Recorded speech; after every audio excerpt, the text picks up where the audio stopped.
Hi, my name is Pat, and this is my channel, Book Chat with Pat, and I'm glad that you're here. Today is Poetry Thursday. Several weeks ago, I had put out a call for requests of poets or themes or topics that you would like me to include in my Poetry Thursday episodes, and I once again got some wonderful responses. So today's episode is going to be in response to one of those requests. I had a request for the poetry of solitude. Not loneliness, but solitude, a state of being alone, often by choice, in order to experience a sense of peacefulness, a time of reflection, maybe self-discovery or personal growth, or some kind of sense of renewal. I had just a wonderful time putting this episode together, going through my poetry books to find some poems on this theme of solitude. Solitude as a state, really, of being present to oneself, and also often present to the wonders of the natural world. I found several older poets, many of whom I think will be very familiar. I also found some contemporary poets who write on this theme, and I'm going to include a few of my old favorites as well. So here's what I found. I think this first one probably will be familiar to many. And this is from the British Romantic poet William Wordsworth. And this is I Wandered Lonely as a Cloud. I wandered lonely as a cloud that floats on high o'er vales and hills, when all at once I saw a crowd, a host of golden daffodils, beside the lake beneath the trees, fluttering and dancing in the breeze, continuous as the stars that shine and twinkle on the Milky Way. They stretched in never-ending line along the margin of a bay. 10,000 saw I at a glance, tossing their heads in sprightly dance. The waves beside them danced, but they outdid the sparkling waves in glee. A poet could not but be gay in such a jocund company. I gazed and gazed, but little thought what wealth the show to me had brought. For oft, when on my couch I lie in vacant or in pensive mood, they flash upon that inward eye, which is the bliss of solitude. And then my heart with pleasure fills and dances with the daffodils. Next, a short poem by Emily Dickinson. There is a solitude of space, a solitude of sea, a solitude of death. But these society shall be, compared with that profounder sight, that polar privacy, a soul admitted to itself, finite infinity.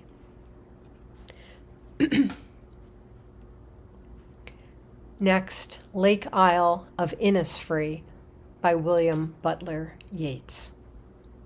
I will arise and go now, and go to Innisfree, and a small cabin build there of clay and wattles made. 9 bean rows will I have there, a hive for the honeybee, and live alone in the bee-loud glade. And I shall have some peace there, for peace comes dropping slow, dropping from the vales of the morning to where the cricket sings. There midnight's all a glimmer, and noon a purple glow, and evening full of the linnet's wings. I will arise and go now, for always night and day I hear lake water lapping with low sounds by the shore, while I stand on the roadway or on the pavements gray. I hear it in the deep heart's core.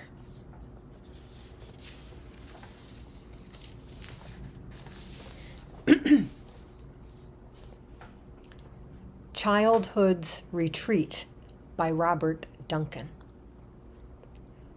It's in the perilous boughs of the tree out of blue sky the wind sings loudest, surrounding me.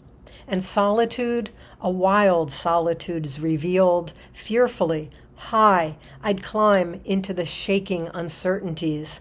Part out of longing, part daring myself, part to see that widening of the world, part to find my secret, hiding sense and place, where from afar all voices and scenes come back.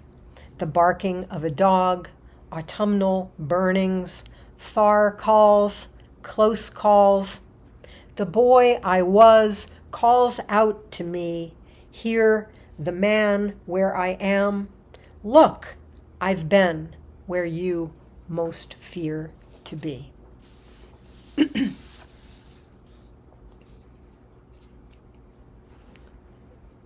The Sound of One Fork by Minnie Bruce Pratt.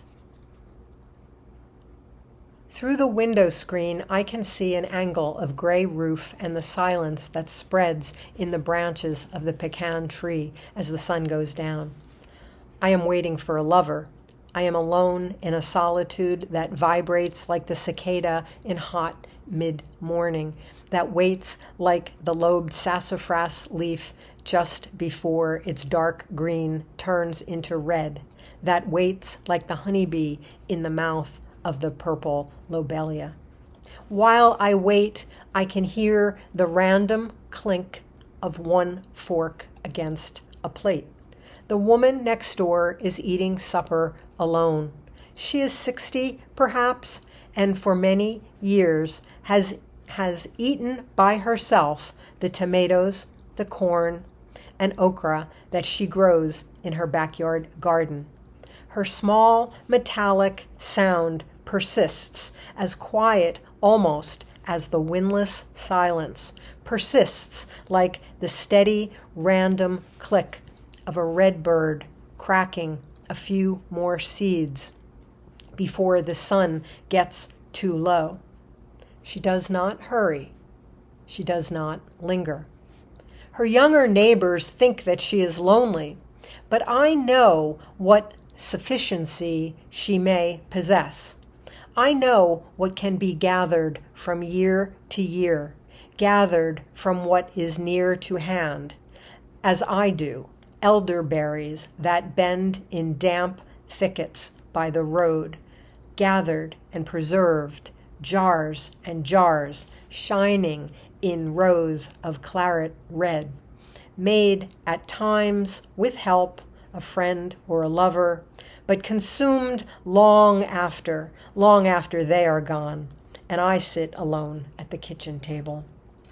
And when I sit in the last heat of Sunday, afternoons on the porch steps in the acid breath of the boxwoods, I also know desolation.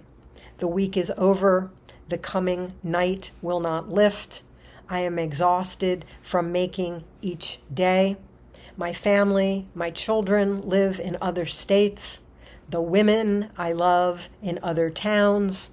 I would rather be here than with them in the old ways. But when all that's left of the sunset is the red reflection underneath the clouds, when I get up and come in to fix supper in the darkened kitchen, I am often lonely for them. In the morning and the evening, we are by ourselves, the woman next door and I. Still, we persist. I open the drawer to get out the silverware. She goes to her garden to pull weeds and pick the crook-neck squash that turn yellow with late summer. I walk down to the pond in the morning to watch and wait for the blue heron who comes at first light to feed on minnows that swim through her shadow in the water. She stays until the day grows so bright that she cannot endure it and leaves with her hunger unsatisfied. She bows her wings and slowly lifts into flight, gray and slate blue against a paler sky. I know she will come back.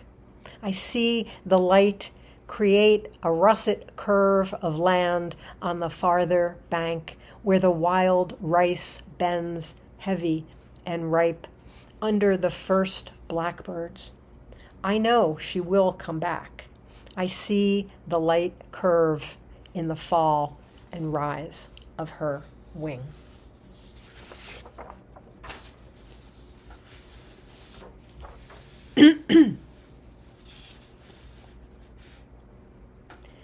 How to Be a Poet by Wendell Berry.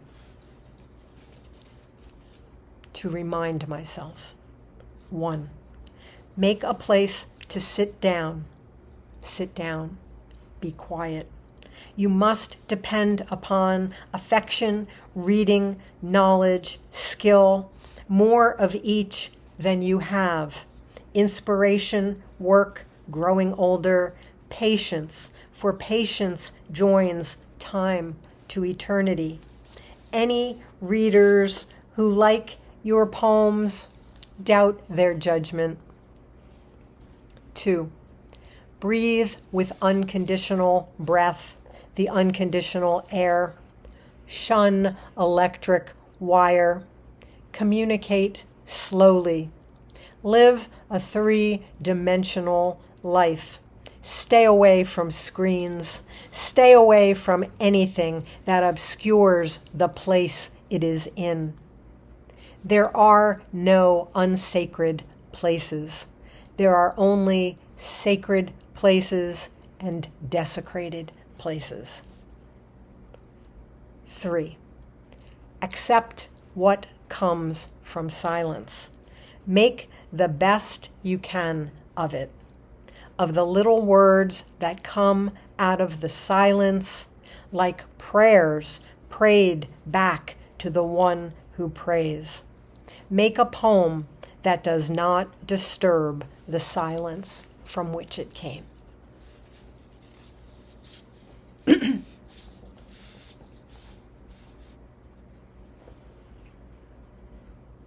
How I Go Into the Woods by Mary Oliver. Ordinarily, I go to the woods alone, with not a single friend, for they are all smilers and talkers and therefore unsuitable. I don't really want to be witnessed talking to the catbirds or hugging the old black oak tree. I have my ways of praying, as you, no doubt, have yours. Besides, when I am alone, I can become invisible. I can sit on the top of a dune as motionless as an uprise of weeds until the foxes run by unconcerned. I can hear the almost unhearable sound of the roses singing. If you have ever gone to the woods with me, I must love you very much.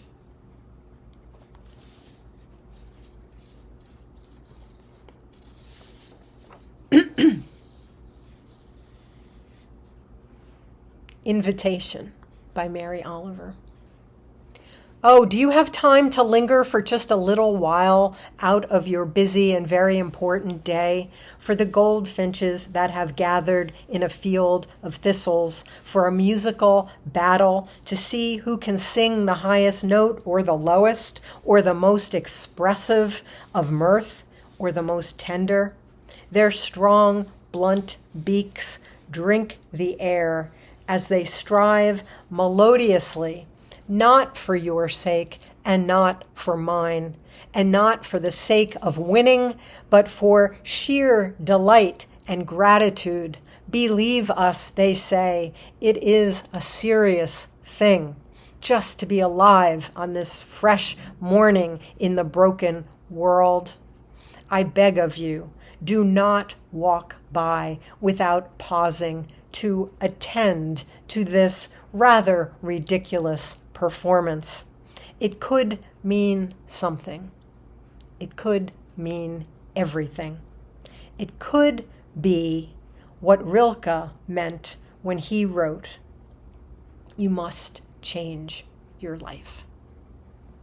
So that's a little bit of the poetry of solitude. As always, I thank you for watching. I hope that you're doing well. I'll speak with you again soon. Take care.